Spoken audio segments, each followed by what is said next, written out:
अच्छा, एक बात बताइए, मैं मतलब जब ये माइंस शुरू होती है, माइंस से ट्रांसपोर्टेशन शुरू होता है तो रिपोर्ट मांगी जाती है, डीएफओ से रिपोर्ट मांगी जाती है, जिले के डीसी से रिपोर्ट, डीसी जो एसडीओ को नियुक्त करते हैं कि आप जा करके बड़का गांव में फिजिकल वेरिफिकेशन कीजिए कि वहां का इकोसिस्टम क्या है, कितने लोग रहते हैं, कितनों का जीवन प्रभावित होगा, क्या वहां पर जानवर, हाँ, वन्य जीवों को कितना, नदी है कि नहीं है, तालाब है कि नहीं, हर एक चीज का एक आदमी होता है। तो क्या ऐसा कोई फिजिकल वेरिफिकेशन इनकी शुरू, मतलब मुझे याद आता है कि 2022 के आसपास माइनिंग शुरू हुई है, तो उस समय क्या कुछ फिजिकल, हाँ, तो कोई फिजिकल जो वेरिफिकेशन, ये सब फिजिकल वेरिफिकेशन के नाम पे सिर्फ खाना पूर्ति होगी, ये सब टेबल में हो जाता है। आपका ये जिस तरह का भी विलेजर कंसेंट लेना हो, फॉरेस्ट मैनेजमेंट कमेटी का जो होता है उसका कंसेंट लेना हो, ये सब सभी कागजों में पूरी हो जाती है, या फिर ऐसे ही बैठ के।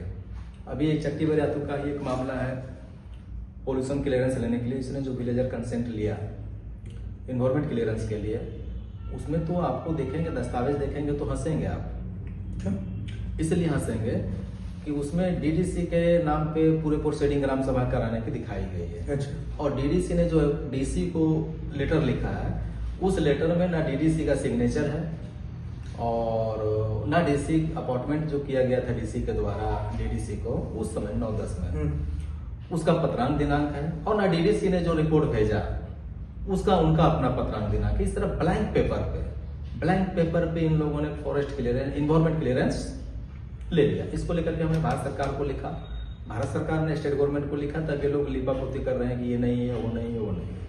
तो हमने देखा, तो उसके अलावा फिर हमने जाके अभी कोर्ट कंप्लेंट केस किया हुआ है, कोर्ट कंप्लेंट केस अभी चल रहा है।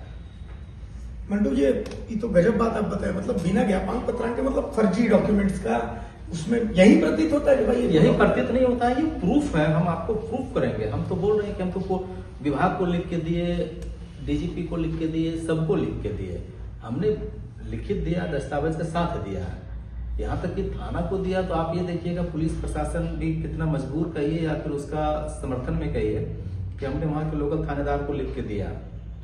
तो कॉग्निजेबल ऑफेंस है, सुप्रीम कोर्ट का गाइडलाइंस है, पुलिस मुख्यालय का आदेश है कि किसी भी कॉग्निजेबल ऑफेंस में कोई भी सूचना मिलती है तो आपको एफआईआर करना है। हमने एसपी को, थानेदार को दिया, एसपी को दिया, डीआईजी को दिया, उसके 1 महीना बाद मात्र उन लोग सनहा दर्ज करते हैं। ऑलरेडी जो घटना हो चुकी है, डॉक्यूमेंट्री एविडेंस, उसके बाद इन लोगों ने कॉलम पूरा करने के लिए मात्र सनहा दर्ज किया है। तो फिर हम देखें कि ये लोग थाने वाले लोग कार्रवाई नहीं करेंगे तो हम लोग कोर्ट कंप्लेंट केस हम फाइल कर देंगे। एक और खबर हमने कुछ दिनों पहले देखी थी, वहां के लोगों का जो जीवन है प्रभावित हो रहा है, मतलब पॉल्यूशन से परेशान है। आदिम जनजाति के बिरहोर की मौत भी हो गई, मामले को रफा दफा भी कर दिया गया।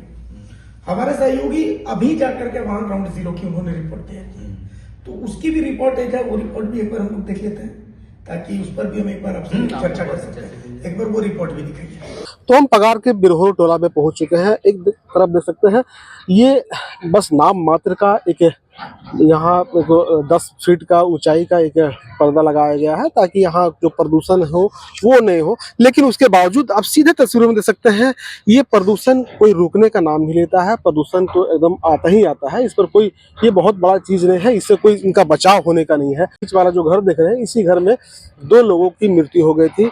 उनका जो है डस्ट से उनका सांस लेने में दिक्कतें आ रही थी, उनके बाद उनके देहांत हो गया।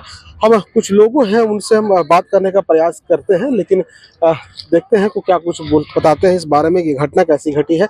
कुछ लोग मेरे साथ हैं, हालांकि लोग कुछ बोलने से असमर्थ हैं, बोलने का कोशिश नहीं कर रहे हैं। हम उन्हें कई बार पूछना चाहा लेकिन वो बताना से इनकार कर रहे हैं। तो देख सकते हैं कि ये बिरहोर परिवार के सदस्य हैं और इस खनन से इनको कितना प्रदूषण होता होगा, इनके कपड़े कितना कैसी हालात में है, ये कैसे रहते हैं, कैसे जीते खाते हैं। तो उसको कहीं ना कहीं इस एनटीपीसी को, इस बच्चों लोग के प्रति ध्यान देने की जरूरत है, क्योंकि ये आदिम जनजाति समुदाय से आते हैं और इन पर भी विशेष ख्याल करने की जरूरत है और इनको जल्द से जल्द कहीं नई जगह में शिफ्ट करना चाहिए ताकि इनकी जो है और ऐसी दोबारा घटना ना घटे। इसको लेकर के जिला प्रशासन एवं जो एनटीपीसी के जो लोग हैं, जो प्रशासनिक अधिकारी लोग हैं, इन पर विशेष ध्यान देने की जरूरत है। सहयोगी अरविंद के साथ मैं जगदेव, पगार। अब आपको हमने दिखा दिया कि भाई किस तरीके से प्रदूषण में जनजीवन जो है वो अस्त व्यस्त हो जा रहा है। मतलब धूल धुआं यही स्थिति है। सांस की बीमारियां हो रही हैं लोगों को, और खौफ इतना कि आप अगर वहां जाएं तो कोई आपसे ऑन एयर बात करने को तैयार नहीं है। मंटू जी, हमने तस्वीरों में दिखा दिया कि ट्रांसपोर्टेशन हो रहा है, गाड़ियों से हो रहा है, ठीक है, जबकि भाई एक विभाग होता है पर्यावरण जलवायु परिवर्तन विभाग, चाहे केंद्र चाहे राज्य का, हर जगह पर। तो मतलब इस प्रदूषण को लेकर के क्या कोई व्यवस्था है? ये सब भगवान भरोसे है। देखिए, अब इसके बारे में बताते हैं कि ये जंगल राज झारखंड में क्यों चल रहा है, खासकर हजारीबाग में। भारत सरकार ने तो हर एक परिस्थितियों को देखते हुए कंडीशन स्पेसिफिक लागू कर दिया कि आपको वन्य जीवों प्रभावित नहीं हो, उसके लिए कन्वेयर सिस्टम से ले जाना है, वनों की रक्षा हो, पर्यावरण की सुरक्षा हो, उसके लिए हर तरह से कंडीशन लागू कर दिया। और सेंट्रल गवर्नमेंट कोई भी गाइडलाइन जारी करती है सुप्रीम कोर्ट, तो उसका पालन करना स्टेट गवर्नमेंट को, डिस्ट्रिक्ट एडमिनिस्ट्रेशन को होता है।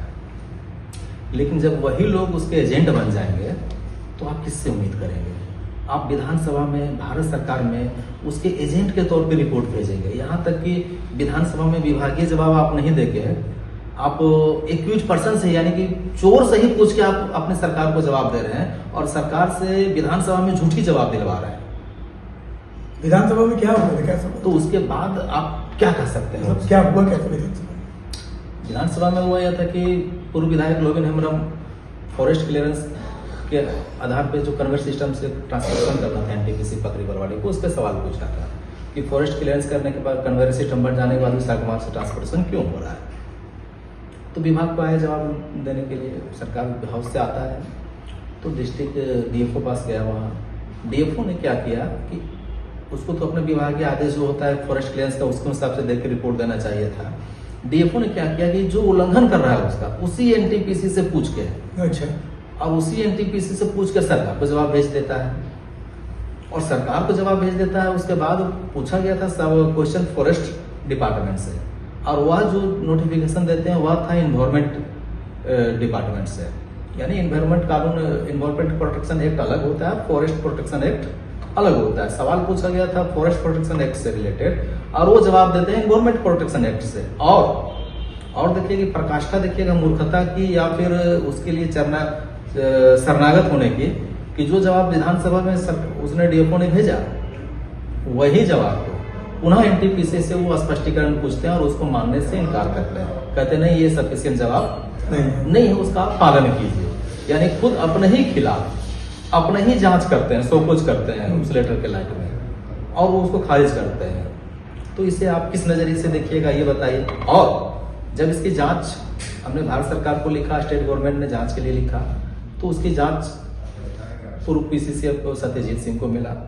सत्यजीत सिंह ने मेरे उठाए पॉइंट को यहाँ तक कि हमने प्रिंसिपल सेक्रेटरी को भी दिया कि किन किन बिंदुओं पे जांच करनी है। तो उन लोगों ने भी जांच अपने मन से किया, और किसी भी बिंदु का जांच उन लोगों ने किया ही नहीं, और उसको क्लीन चिट दे दिया। तो क्लीन चिट दिया, उसके बाद तो मैं बोला ठीक है आप क्लीन चिट दीजिए।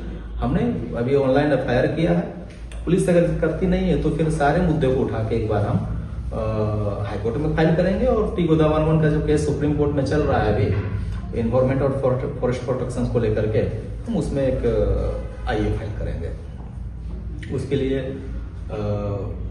अच्छे मतलब जो भी है हम तैयारी कर लेंगे। अच्छा, एक सवाल मेरा है, ये बिरहोर की मौत को लेकर के मतलब किस तरीके से इस मामले को भी दबा दिया गया, इसको लेकर के भी आज तक कोई रिपोर्ट नहीं बनी। आप ये समझिए पहले कि अब देखिए कि वहाँ जंगल राज क्यों चल रहा है और कैसे डिस्ट्रिक्ट एडमिनिस्ट्रेशन काम करती है उसके एजेंट के तौर पे। हम किसी खास व्यक्ति के नहीं बोल रहे हैं, पूरे सिस्टम में बोल रहे हैं जो गलत करते हैं, जो अच्छे भी हैं, क्योंकि बहुत सारे अच्छे लोग हैं जो बताते हैं कि क्या बोले यहाँ तो त्राहिमाम चल रहा है, और लेकिन हम लोग मजबूर हैं कि पब्लिक का काम करने के लिए ऊपर से एक भी फोन नहीं आता है। कंपनियों के लिए काम कैसे किया जाए उसके लिए प्रखंड के अधिकारियों को या थाना के अधिकारियों को बार बार फोन आता है। पब्लिक अगर कोई जेन्युइन विरोध कर रहा है अपनी मांग को लेकर, नदी को नष्ट कर रहा है, जमीन से घर तोड़ दिया जा रहा है, तो उस पर क्या करता है, लोग एक एफआईआर करवा देता है, एक एफआईआर करवाता है, और जब वो आता है आगे तो फिर उसी को क्रिमिनल बताने के लिए लगता है। देखिए उस पर केस भी वही करवाया और उसी को वही क्रिमिनल भी बता रहा है। तो ये तो जंगल राज, ये क्या कह सकते हैं कि ये तालिबान में भी ऐसा नहीं होता होगा, क्योंकि तालिबान सरकार भी अपने नियमों को कठोरता से पालन करता होगा। कोई भी सरकार, सही बात है, लेकिन ये भगवान भरोसे। भगवान भी भरोसे, भगवान भी सही कर सकते हैं, भगवान के अलावा और कोई और नहीं। यहाँ नियम कानून सिस्टम सब खत्म। हम आपको एविडेंस के तौर पे और एक सिस्टमिक ढंग से बता रहे हैं। अब बताते हैं विरोध के बारे में, आपने जो सवाल किया। तो सबसे पहले लोग देखिए डिस्ट्रिक्ट एडमिनिस्ट्रेशन उत्तर क्या क्या देता है कि भारत सरकार की कंपनी है, हम क्या करें।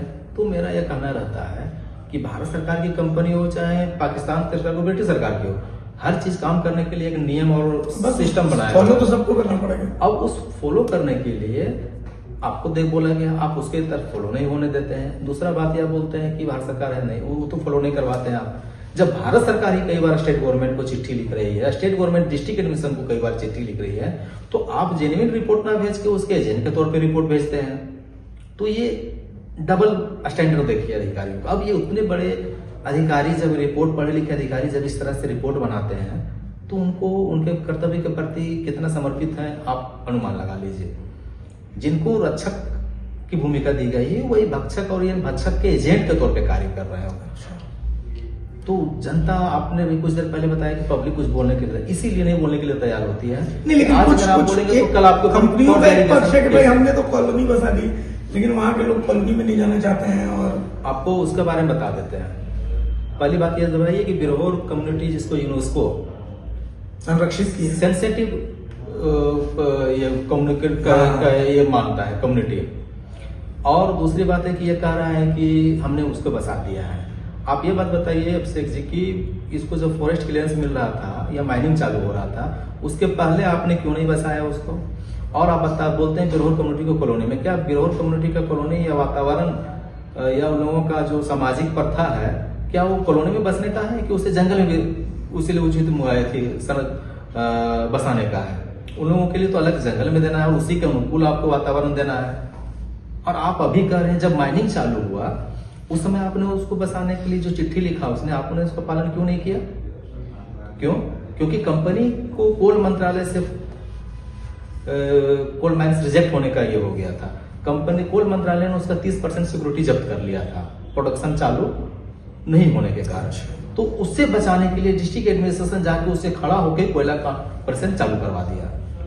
उसमें वहां आम जनजीवन का, विरोध का, किसी तरह का कोई नियम कानून का पालन नहीं हुआ। क्यों? क्योंकि एक ही लक्ष्य था, किसी तरह प्रोडक्शन चालू होना, कोयला मंत्रालय से कार्रवाई से बचना। यही बात हम अनुसूचित जनजाति आयोग को लिख के दिए एविडेंस के साथ, मानवाधिकार आयोग को भी दिए। मानवाधिकार आयोग ने कंडीशनल समन भी जारी किया हजारीबाग डीसी को, और अनुसूचित जनजाति आयोग ने मामला ही दर्ज कर लिया है। तो ये लोग तर्क देते हैं कि बसना नहीं चाहते। आपने खनन से पहले क्यों नहीं बसाने की चिंता की?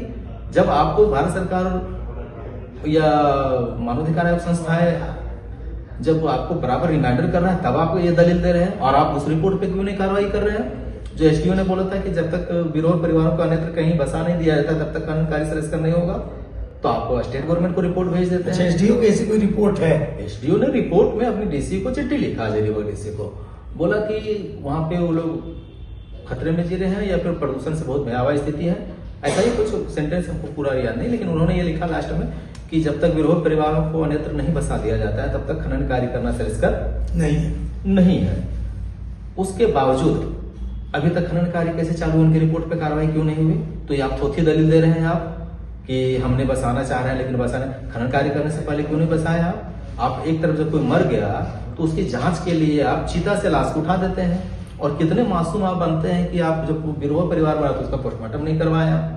इतनी मासूमियत तो आपकी तो झलकती है कि आपने ये रिपोर्ट लिख दिया कि विक्टिम परिजन जो है सो पोस्टमार्टम कराना नहीं चाहे। आपको क्या दायित्व है? सीआरपीसी में क्या है? अननेचुरल डेथ की पोस्टमार्टम तो होना ही चाहिए। तो फिर आपने क्यों नहीं कराया? क्यों? क्योंकि 100% जिससे प्रभावित हैं, जो आपको जिसका प्रेजेंट कर रहे हैं उसको बचाना है ना।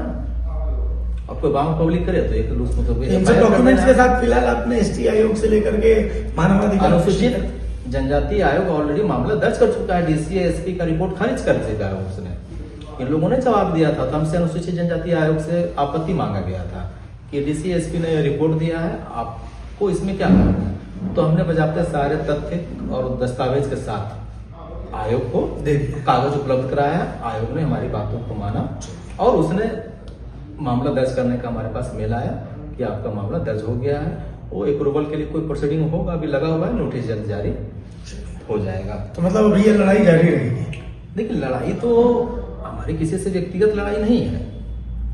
हमारी लड़ाई ये है कि लड़ाई भी व्यक्तिगत मेरी नहीं है किसी से कुछ। हमारा अपना मैं दायित्व पूरा कर रहा हूँ। संविधान ने जो दिया है, मानवीय दायित्व है, उसको मैं पूरा कर रहा हूँ। और मैं ये एक्सपोज भी कर रहा हूँ कि रक्षक ही भक्षक है कैसे बन रहे हुए हैं। मैं उन लोगों को समाज में दिखा रहा हूँ कि जिनको जिम्मेदारी है रक्षा करने की, कानून और संविधान और नियमों की, वही लोग कैसे कर रहे हैं। और वो लोग कैसे उसके ड्यूटी करने के लिए वो लोग कैसे लोगों पे अत्याचार करते हैं, मुकदमों से डरा के धमका के। मैं वही कार्य कर रहा हूँ, बाकी मुझे किसी से कोई व्यक्तिगत दुश्मनी नहीं है। चलिए, तो मंटू सोनी की लड़ाई जारी रहेगी और हम एज मीडिया कोशिश कर रहे हैं कि मंटू सोनी के उन मुद्दों को जिनको मेन स्ट्रीम मीडिया में जगह नहीं मिल पा रही है, मंटू सोनी जैसे लोगों को साथ की जरूरत है। हजारीबाग के बड़का गांव से ऐसी आवाजें रांची तक नहीं पहुंच पा रही है। अगर पहुंच रही है तो जहां पहुंचना चाहिए वहां नहीं पहुंच रही है। तो हमारी कोशिश है कि इन आवाजों को हम एक मुकाम दें। मंटू से हम आगे भी जुड़ते रहेंगे ताकि इस मामले में क्या अपडेट्स है वो आप तक पहुंचते रहे। ये पूरी सीरीज हम आपको दिखाएंगे कि बड़का गांव में किस तरीके से अवैध खनन का खेल चल रहा है और वहां का फ्लोरा फौना इकोसिस्टम को ध्वस्त करने की एक साजिश चल रही है कोयला की कंपनियों द्वारा और एनटीपीसी जो केंद्र सरकार का एक उपक्रम है उसके द्वारा। तमाम अपडेट्स आपके सामने आते रहेंगे। फिलहाल हमें इजाजत दीजिए। अगर हमारा खबर पसंद आए तो भारत मित्र को लाइक करें, सब्सक्राइब करें, वीडियो शेयर करें। कुछ सुझाव हो तो हमें कमेंट्स में बताएं। नमस्कार, जोहार।